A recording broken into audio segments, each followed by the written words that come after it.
Their aunt and uncle had taken them in after Satoko and Satoshi lost their parents in the accident. Ojo's uncle, they say he skipped town last year scared of Oyashiro-sama's curse. He's really scared and violent, like a gang member. Everything Coach told me came back in bits and pieces. Right, and the mean aunt and uncle who had tormented them all the time. I think he said that after their aunt was beaten to death by the deviant, he ran away to his lover's house in Okinomiya in fear of the curse. Why would she be staying home from school and shopping for soft tofu in the middle of the day just because her uncle came back? My underclassmen clammed up and looked downwards. There must have been some big hint buried in there. Even if I don't understand, if I told Miona or Rena about it, maybe they'd know something. Oh, my bad, you two. You were nice enough to talk about it, and I started hammering you with questions. Oh no, it's okay. Now we know that she hasn't been in bed this whole time gravely ill. That's worth something, right? That might be true, but it still won't. It won't make the clouds over my mind fade away. Ah! Maibara, over there! Okamuro cried wildly, pointing over my shoulders behind me. Startled, I turned around, and way on the other side of the schoolyard, near the school gate, I saw a figure trudging forth. Oh, good. Ah! She doesn't look, completely depressed with life. Oh, it's gonna be a sad chapter. Yay. It's Hojo. I burst into a run faster than I could speak, and I accidentally ran her over. So that as quickly as possible, I could see with my own eyes that she was okay. Yeah, she looks fine. Satoko! Satoko seemed taken aback by me shouting and running over to her. No! What is it, Keiichi? You surprised me with all the yelling and running. Stupid enough about me already. 3 days, what happened, Satoko? I was so worried. What a worry wart. It was only 3 days. You're such a worry wart, Keiichi. For listening to her, she sounded like the normal Satoko, but I could tell she was clearly acting strangely. Her smile was somewhat forlorn, and her complexion was bad for some reason. Hojo! Were you alright? Were you sick or something? Tomita and Okamura both expressed their concerns. Just what happened anyway? 3 days. Do you know how worried I was?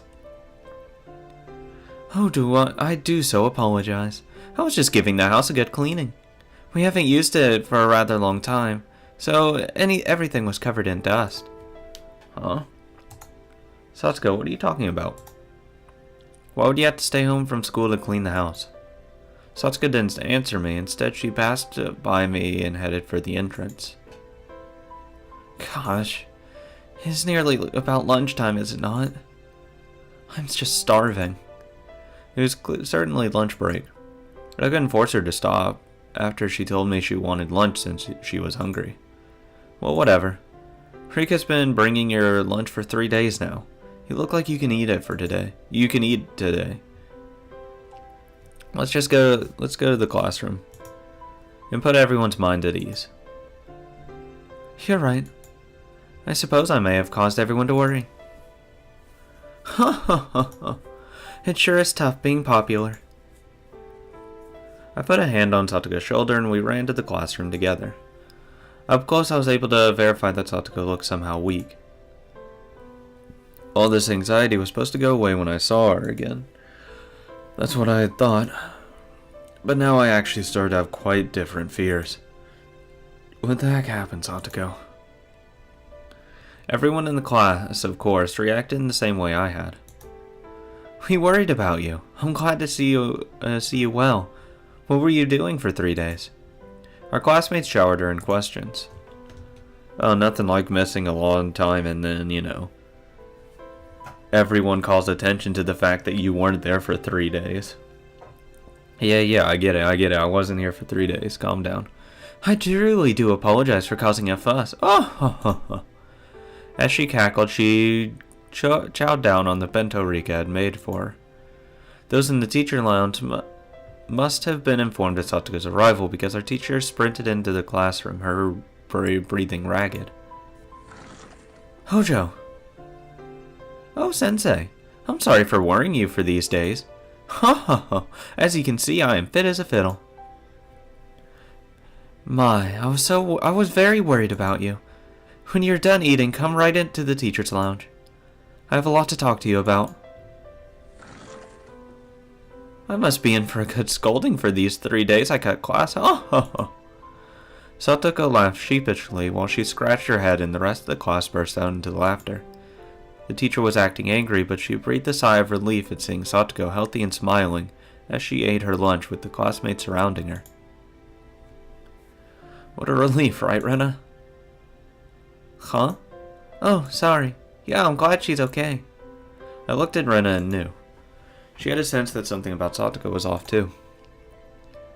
I looked to see Mion detached from the clamor as well, with a somewhat grim expression. She's still plotting out Oishi's death. Everything else takes second base at this point. Second priority. But Rika, on the other hand, was smiling from ear to ear. She spread out the bento boxes one by one as Satoko finished them. Finally, Satoko was satisfied, and after enjoying a thorough conversation with her classmates, remembered that she'd been called to the teacher's lounge. It's such a pain, but I'll think she'll be angrier if I don't go. I'll go with you. Satoko rises from her seat and Rika runs over to her. I do apologize, Keiichi. I'll be right back after getting scolded. Right. I mean, I could go with you, too. We're all comrades in getting scolded in the teacher's lounge ever since the curry incident, right? Don't fucking go. That won't be necessary. Keiichi should mind the place while we're away. Thank you, Rika. Rika's words were gentle, but the firm rejection was clear in her eyes. Thank you. Gives me more time to hang out with Mion. That's all I asked for. I'm sorry, but I really don't care about the other people. Because, not as much of attachment. I mean, I'll feel bad, but not nearly as bad as if it was happening to Mion. The two of them exited into the hallway, walking shoulder to shoulder. After seeing them off, the class breathed a collective sigh of relief, broke apart, and went back to their usual lunch break banter. We, however, couldn't go back to how we usually were.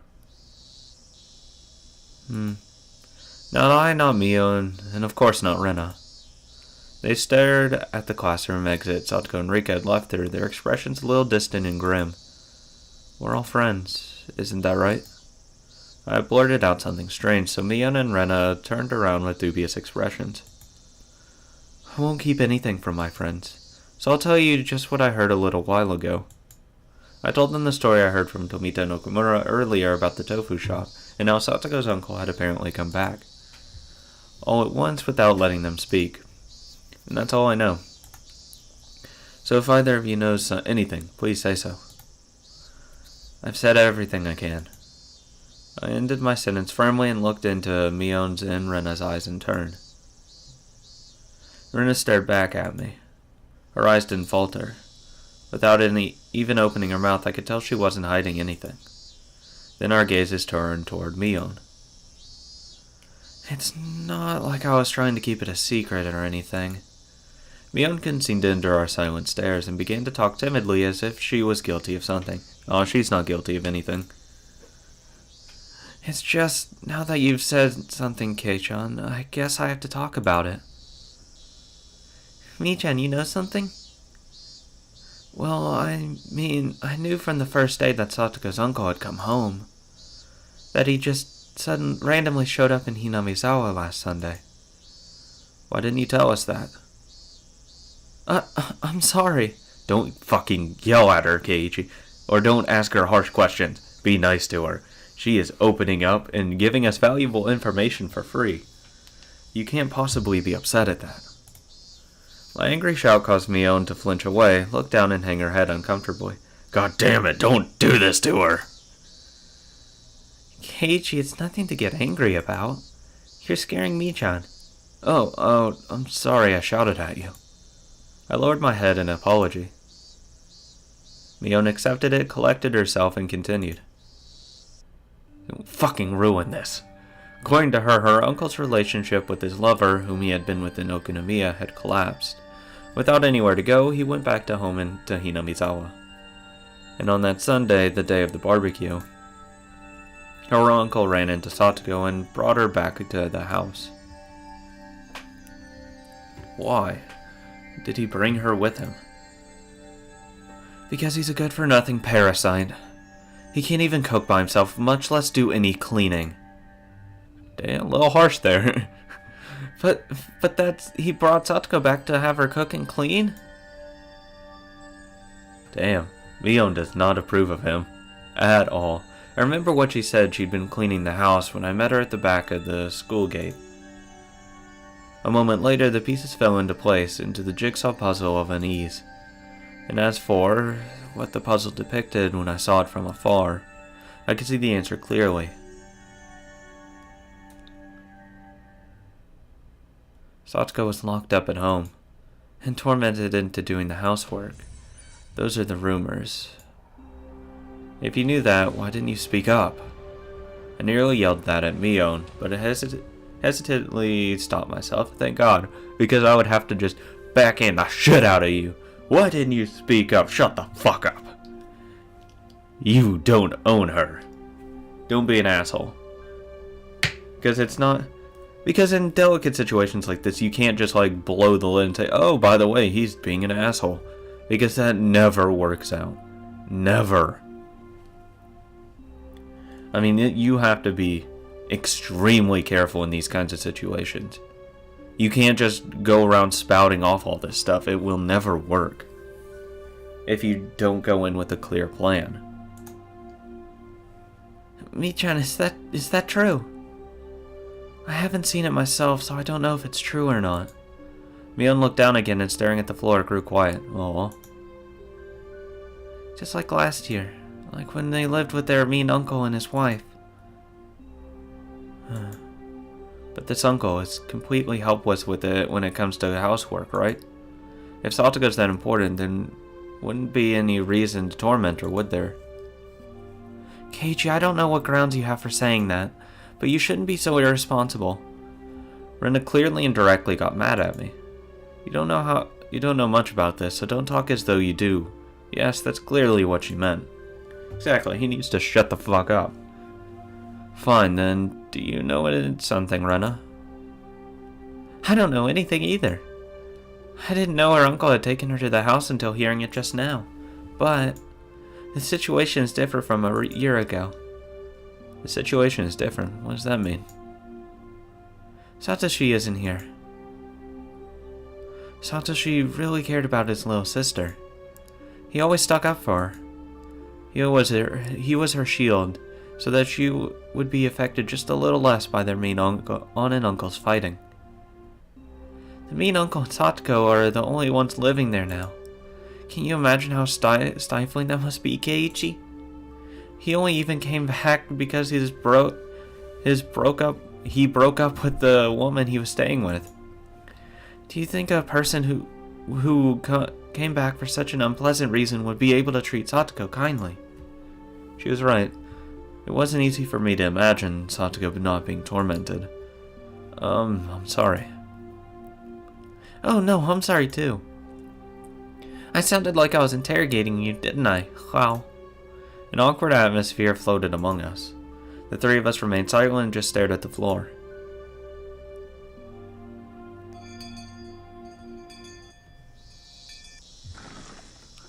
Finally, we heard the principal's bell ringing.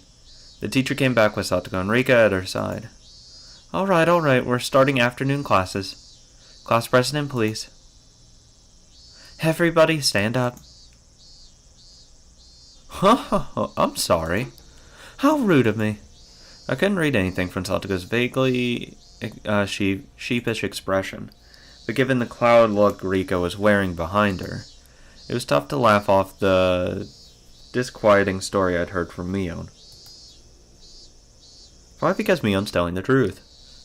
The rumor's true, not that she would be lying about it. All right. First time in a while everyone's been here. Let's all have a roaring good time with the whole club. Yeah, perfect. Don't worry, Satoko will probably leave. Indeed, in times like these, the best thing to do was obviously get rowdy and scheme against one another in a club activity. Hee, just what I was waiting for. Hey Satoko, let's play. There was that game you liked, wasn't there? What was it again? It doesn't matter which. Tell me. Tell me. Mion laughed happily, took a bunch of games out of the club locker and lined them up on the desks. I think that was the first time Mion's ever let someone else decide on a game for her. I could tell she was being especially considerate to Satoko, thinking that whatever her circumstances, if we could just enjoy our time together as a group, that might be some comfort, some diversion. Satoko seemed to understand her feelings too and smiled vaguely, though pleased. But her head slowly moved from side to side. Exactly, there you go. I'm very grateful, but your feelings are enough. There are many things I need to do, so... Even Rika hung her head in remorse. Hey, whoa, seriously? All the club members are here for once and you're not playing anything? Desertion in the face of the enemy? What was the punishment game for it? What part of the club constitution was that in? Stop it, Michan. We can't force her to play with us. Yeah, we technically could. I mean, it's not exactly a good thing to do, but we could. But I called it anyways. She's gonna be definitely more distant towards us, because that's probably what her uncle told her to do. Hey, this old man is trying to force her... isn't trying to force her or anything. I just thought it would be more fun for sure if we did something exciting. Oh, Mion, you're too nice. Really, I'm happy you feel that way. Don't worry, next time we meet, you'll see. I'll get you all caught in a gigantic trap. Ha ha ha. Satoko, while insulting us, still said she couldn't participate in the club today and apologized. She quickly put her things into her bag and pattered out into the hallway, disappearing. It all happened in the blink of an eye. Satoko. Rika stared lonelessly at her as her friend hurried home, unable to be part of the club activities. Swear to God, we better not just fucking cancel because one person isn't showing up. I know that's the rules, but I don't care. I want to have fun times. Silence filled the classroom. Both the cheerful voices of our classmate in the schoolyard and the voices of the cicadas sounded like they were coming from some faraway world. This is boring. The silence was broken by Mion's bitterness as she began putting the games on the desk back into the locker. Fuck! Everyone just stared absently at Satoko's seat, now empty. Rika, maybe you could tell us about it now. Rena made as gentle as a smile as she could possibly could and spoke softly to Rika. Even without hearing it from her voice, we pretty much knew the situation at this point. Satoko's uncle had broken up with his lover and came back to Hinamizawa. And he had taken Satoko back home and forced her to do all the housework. And that all had to be pretty rough on her. Thinking that this was common knowledge to everyone, I skipped to the important part. Is it really bad? Maybe Mion and Rena wanted to ask the same question. Nobody spoke, we all just stared, waiting for Rika's reply. Rika still didn't answer us. We were hoping for her to say no, but her silence was a bad enough sign. Last year, was it... Is it like this when both her and her uncle and his wife were here, right? Yeah. At the time, they were mostly just being caught between their aunt and uncle fighting. One of the ways we helped out was with the club by reducing her time at home as much as we could, but he's making her do the chores now, so she can't stay at the school either. Shit. Satoko's not a slave. Who do you think you are, ignoring your own inability to live properly and basically putting Satoko under house arrest? When you think about it, isn't this really strange? We need a lot of circumstantial evidence, but isn't this abuse? Can't we notify the police or anything? You're right. If we had evidence she was being abused, I think we could tell the police. And we can't talk to the region's welfare people about this. So you have to wait until, it's too late. That's what sucks about a lot of this stuff. And child abuse in general. You can't get the warning signs. You have to wait until it actually occurs. Which really sucks. Hopefully they can fix it into where undeserving people and pieces of shit don't get to keep their children, which they shouldn't ever be able to, because it's terrible. When I kept saying police, police, as though it were nothing, but Mion's response sounded like she thought we were a little naive. It's easy for you to say that. Have you thought about the risk of actually getting proof? What do you mean risks? You have to either break into his house or wait until Satoko's injured. I think it was 2 winters ago. We reported it to the Child Consultation Center. We told them that there was abuse happening to do something right away. Huh? You did? What happened? Yeah, it's not... They actually cared about people, believe it or not. Fucking dumbass. A person came as soon as we called. She interviewed Satoko and Satoshi about what was going on. And then their uncle and his wife, too. I can understand asking Satoko and Satoshi, but wouldn't it be not so good to talk to the aunt and uncle? They said they'd base their judgment on what they heard from both sides. Well, yeah, because they can be, over-exaggerating something. Like, say, oh, he punched through the wall. Or, like, my head was right here and then he punched through the wall. And then the guy says, no, not really. That wasn't actually my fist, it was this object. And he shows the object and it's like, oh, okay. Or just say I didn't do it in general. I mean, they could be lying. There's always that chance. Great of them, wasn't it? So what did they decide to do? Obviously nothing. Wait and see. What? What do you mean, wait and see?